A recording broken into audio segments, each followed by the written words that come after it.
Hello, my friend. Welcome back to the conversation part of Chapter 5. In this chapter, we're talking about the filial piety and fraternal love. And this is a very meaningful topic in modern times. So today we have a Hermé again to join our discussion. Thank you. Thank you for coming. So in modern hustle and bustle life, we young people always find thousands of excuses not going back home, leaving their parents at home. And when they are asked about what filial piety means to them, and they said, well, we know that. We want to be good sons and daughters to our parents. But as a matter of fact, do you think that they really understand the essence, the true meaning of filial piety? So that is one thing. Another thing is that, like in last chapter, we were talking about the humaneness. And in Confucius' view, that filial piety is one of the root of the humaneness. So I would like to comment a little bit on this. Yes, because in the last chapter we talked about humaneness, and we talked about why it is so important. And I would say that humaneness is very important because it can bring harmony and balance in the society. So, but the question is that how can we play our part to bring that balance? So a balance cannot be created in the society unless we know that how to create good relationships. So good relationship, a very close relationship starts from your parents and your siblings. So if we know how to make our close relationships stable, then in this way we will have a better understanding of the social relationships and their existence. And when we will know that okay, these are our close relationships and we have to treat them like that, and okay, then we know how to extend this kind of practice to our social relationship, then in this way we will create that harmony in the society, and it will also bring about the social solidarity.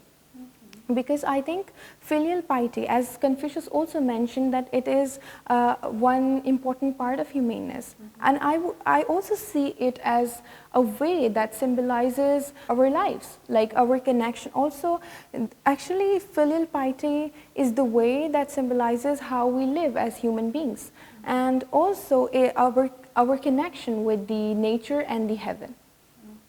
So this is the key. I think we cannot talk about humaneness without the discussion of filial piety.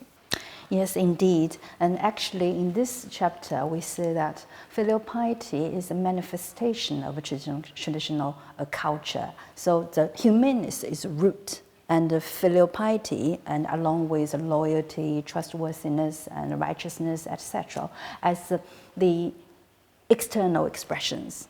Then the next question will be, how to be filial son or filial daughter to your parents. How should I do? Yes. Many people think that being filial means just absolute obedience to your parents, and whatever they say you have to exactly follow that. I know it's good to take advice from your parents, but it doesn't mean that that you have to completely you just have to adopt exactly the same ideology or thinking pattern of your parents. Actually, filial piety is more about being respectful to your parents, showing reverence to them, because according to Confucius' teachings, we have to be kind and we have to be polite with the parents, even though sometimes there will be situations that some disagreements will happen, because it's very natural. Whenever we have any relationships, there comes a time that we have some disagreement with the other person in the relationship, so we cannot avoid that.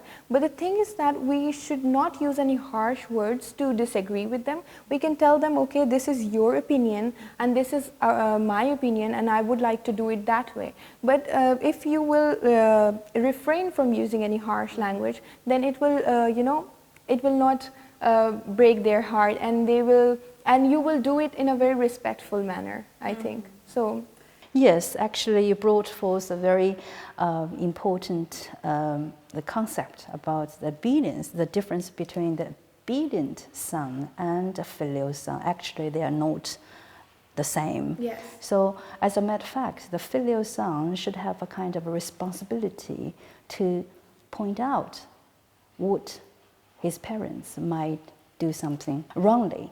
So, but the difficult part is that how, in what way? Because on the one hand, one want to be kind of filial to their parents and follow the instructions given by the parents. But when they notice that they might be wrong, and how to let them know, sometimes their advice is not accepted by the parents. So what we should do. So you have mentioned that, well, in a polite way, respectful way, and gentle way. So actually, that exactly what Confucius said in his book, and I would like to quote several sentences.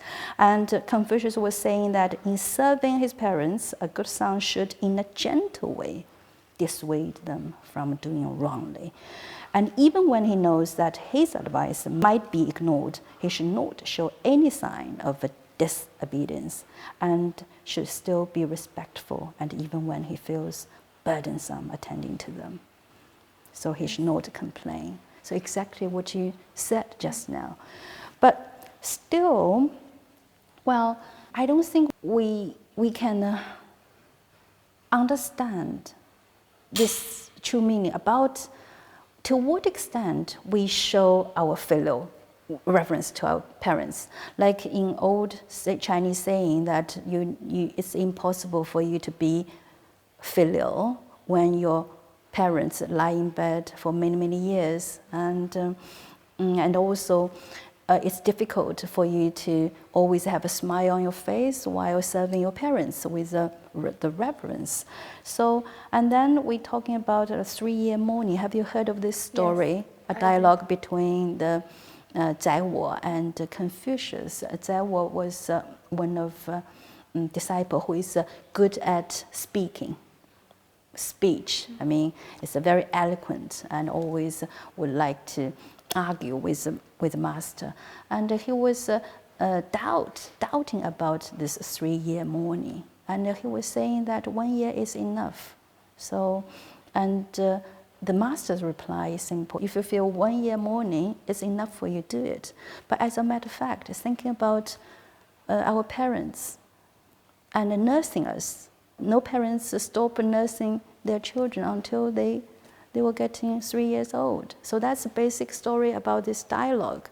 So yes, what do you think of it? I have heard about this, and I think it makes complete sense, because as you mentioned now that when we are kids, and our parents do their best to provide us, everything, and they take care of us in the best manner. It is also a kind of way to show our reverence to our parents. So when our parents are dead, so it's a kind of thing that we have to feel that we have suffered a loss. It shouldn't be like, okay, they are dead and next day you are fine. So when they talk about 3-year mourning, then it's feeling that pain that you have lost something very important in your life.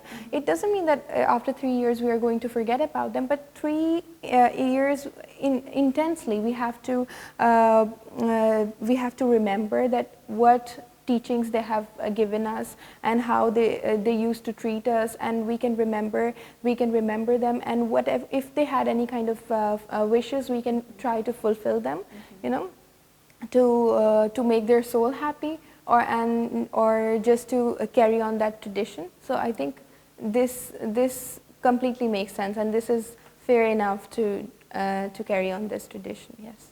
Yes, just think about their approaching age, and even if we have an argument or disputes, a disagreement, and think about their age, and think about they are no longer alive in the future. So we can sacrifice our small interest to satisfy their needs. Yeah, and also about in Confucius philosophy, there is a kind of family line or ancestral line idea, and it was talking about, well, that son should continue and transmit the work of the father, and actually it refers to the Shun's story. So Shun is one of the most filial son in China's history, and he's got a very ruthless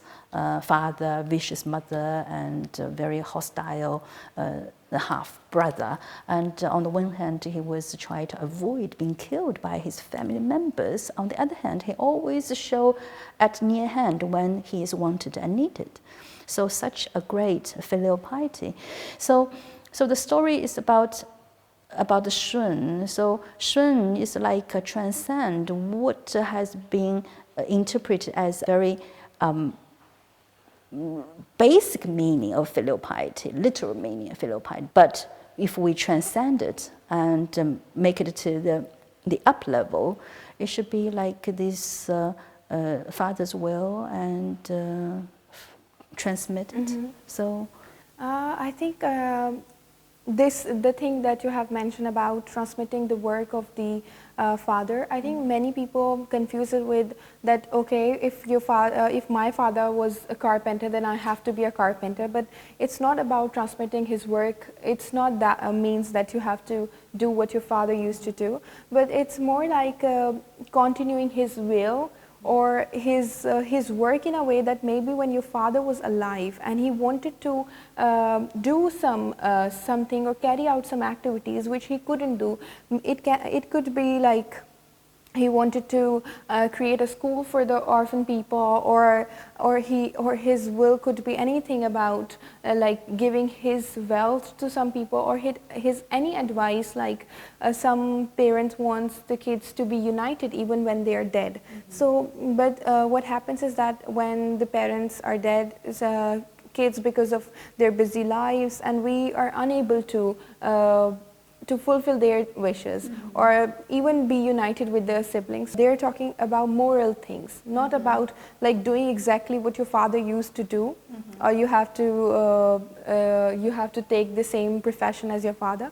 No, it's in my understanding, as far as I know, that it is something more about, following the moral values.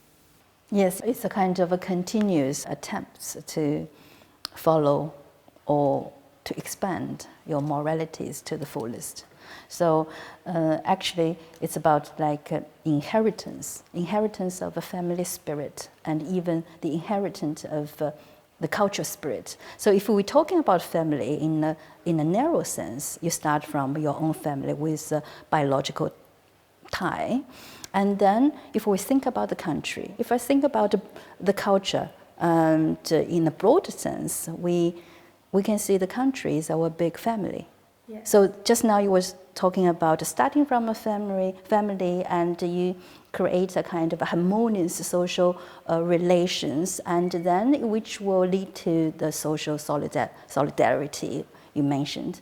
It is true, and so that explains that the filial piety is one of the root of humaneness. So in order to possess the humaneness in you, and you need to start at home. Yes. So as a matter of fact, the family is the kernel, unit, and then it's a kind of a starting point of a socialization. At the end, I would like to comment on another sentence. It was saying that, well, when his parents are alive, the son should not travel far.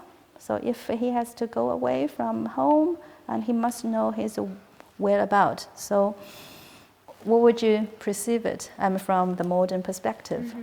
And do we have to tell our parents where we're going? And especially when we face a kind of a choice, we need to decide about our career and about our future.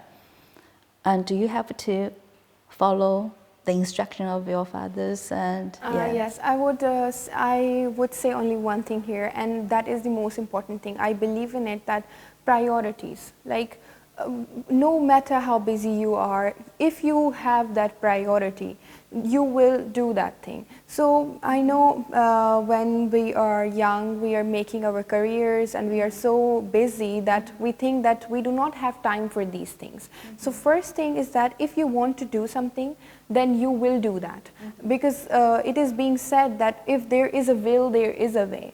So another thing, as you mentioned, that we can sometimes we can let go of our small interests for the betterment of our family. So it's also okay. So first thing that you have to prioritize your work, that okay, this is my work and this is my family, so you have to divide your time. And then the second thing, even if you have to give up some of your small interests, then you can do it for the sake of your family. It's okay. And maybe in the future you are going to get some other benefits from it. So I think this is all about your own will. Well, I would like to contribute a word, but not actually from me, equilibrium, balance. We need to find a balance. So the life is always full of contradictories and even disputes and conflicts. So how to face that disputes and how to challenge it, how to solve, find a resolution to deal with it. Back to the Confucian philosophy, that is equilibrium. Just like what we have learned in the doctrine of Ming. And so, yeah, that's the end of today's dialogue part, okay?